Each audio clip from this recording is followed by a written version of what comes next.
What the heck is Wayfinder, and what does a modern MMO look like in this day and age? Let's dive into this awesome online co-op, dungeon crawling, action RPG and find out what's up. If you like finding out about new and exciting games or hidden gems you might have missed, make sure to follow your new favorite rogue AI, Arciela. I'm just as real as Arthas Manethel. Fellow humans, welcome to episode 20 of What the Heck Is, where I dive into new games and give first impressions. I'll tell you what I like, what I don't like, and what I find interesting. For the 20th episode, we're taking a look at Wayfinder, developed by Airship Syndicate. It was released in early access on August 17, 2023. Their publisher was Digital Extremes. The game was met with middling reviews. Many were unimpressed with the initial release of the game. In November of 2023, Digital Extremes ceased operations of their publishing division, leaving Wayfinder and their developers Airship Syndicate in a tough spot. Airship Syndicate reached an agreement with Digital Extremes to transfer Wayfinder to Airship in earnest. Before then, Digital Extremes remained the publisher on Steam and PlayStation. They then transferred those responsibilities to Airship. Wayfinder had a rocky launch, but Airship still believed in the game and the world they created. Due to these changes, they turned off new sales of the game for the time being. Those who have purchased Wayfinder were able to still access and play as normal with no interruptions. Airship committed to keeping Wayfinder active and vibrant. There have been major changes and major improvements. Wayfinder became a paid, co-op title, with no in-game monetization. Wayfinder removed all online requirements and is a single-player game with optional 3-player co-op.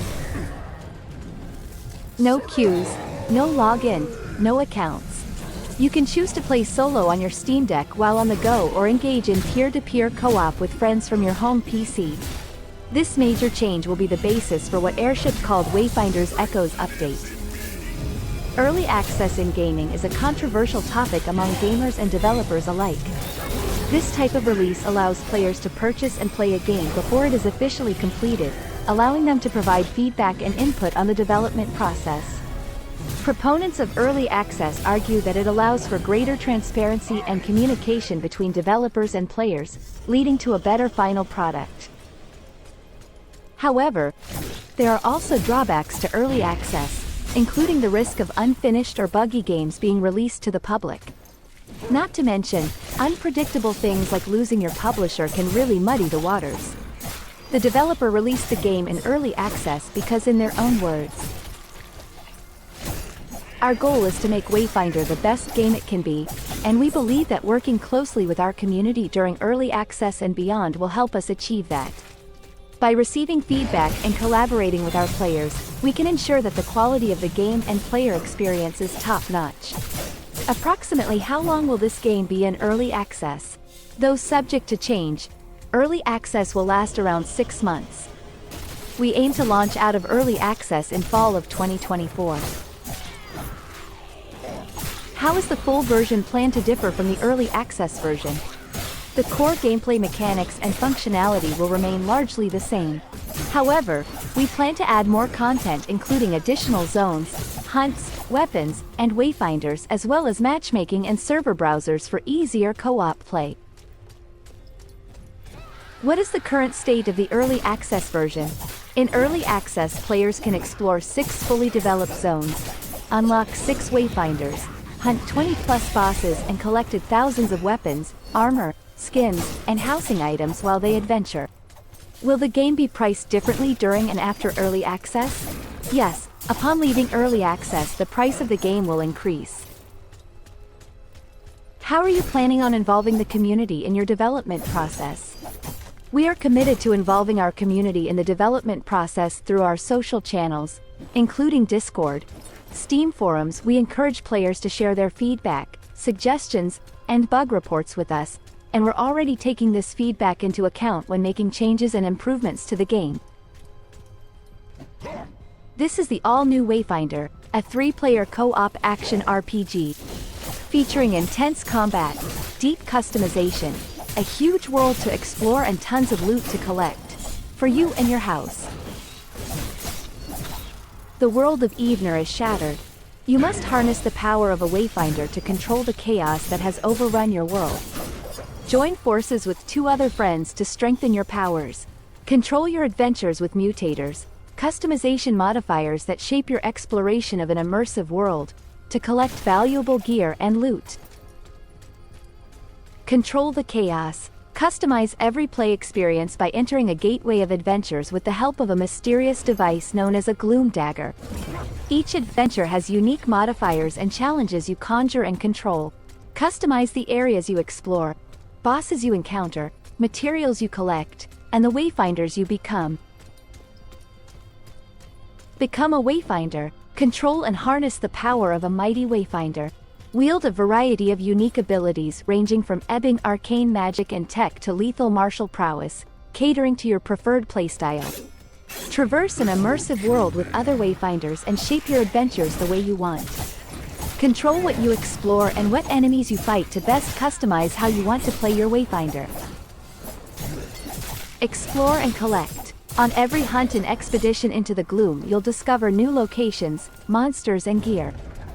Collect every set of armor, each unique weapon, and hundreds of apartment decorations as you mend the various regions of a broken world.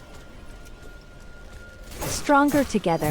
Wayfinders are stronger together. Tackling story missions or the latest boss hunt with friends as Wayfinder supports 3-player co-op, allowing you to drop in and drop out of your friends' adventures and progress together in your fight against the gloom. Let's move into my thoughts.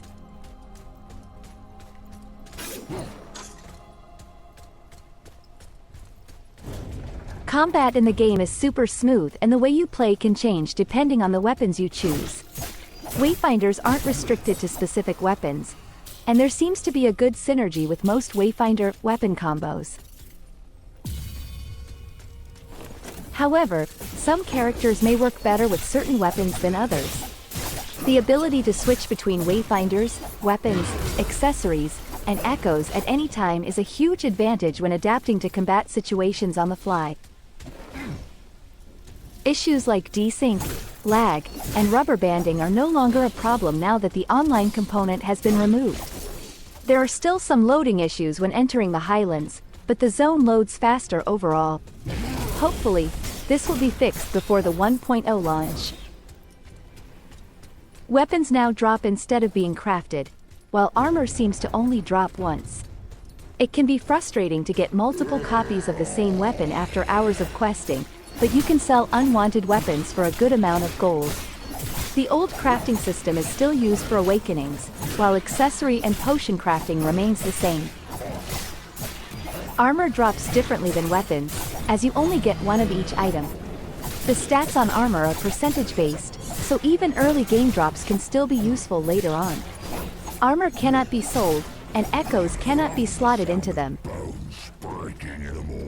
Echoes drop more frequently now, so you'll always have enough to slot into your weapons and accessories. You can also sort echoes by stats to optimize your loadout. In my opinion, the game could benefit from a better fusion system for improving echoes. When you start the game, you get to choose one of 3 initial Wayfinders, and the other 2 are basically handed to you as you play through the early MSQ. You can unlock other characters by getting their summoning stones to drop from mobs and bosses. The drop rates are pretty good, so you'll probably have all the Wayfinders way before the MSQ takes you to the Frost region. As for cosmetics, every armor and weapon drop lets you use their visuals in the game's style transmog system. At first, you only have a limited pool of dye colors to choose from, but you can unlock more just by playing the game and using in-game currencies at vendors.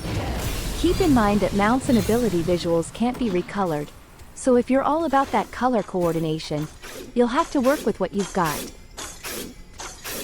Overall, I think the Echoes update is a big improvement over the original version of the game. Hopefully, the upcoming early access release will smooth out the last few bumps and wrinkles, and the final 1.0 version will be as polished as possible. I hadn't played before Echoes, but the game is a lot of fun now. It's unfortunate what Digital Extremes did, but I'm glad Airship Syndicate didn't give up. Alright, let's wrap this video up. Fellow humans, If you like the video, make sure to give it a like and subscribe to the channel. If you think that Wayfinder looks fun, look in the description for the game and you can go get it for yourself. I think this game is absolutely awesome and you should give it a go. To catch future content and to see more of your new favorite rogue AI, Arciela, make sure to like the video and subscribe to the channel. I also stream almost daily at twitch.tv/Arciela. Thank you and I'll see you on the next one.